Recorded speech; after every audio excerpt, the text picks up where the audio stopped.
Hi friends, ఇవాళ మా ఇంట్లో సండే వంట అయిపోయిందమ్మా.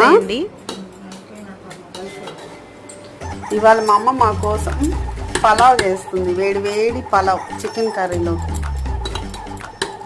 చూసారా, ఇంత కలర్ఫుల్గా ఉంది చూడండి.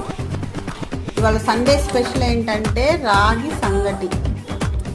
నాన్నకేమో తోటకూర. మా నాన్న నాన్ వెజ్ తినడు అన్నమాట, అందుకని నాన్న కోసమని తోటకూర కర్రీ.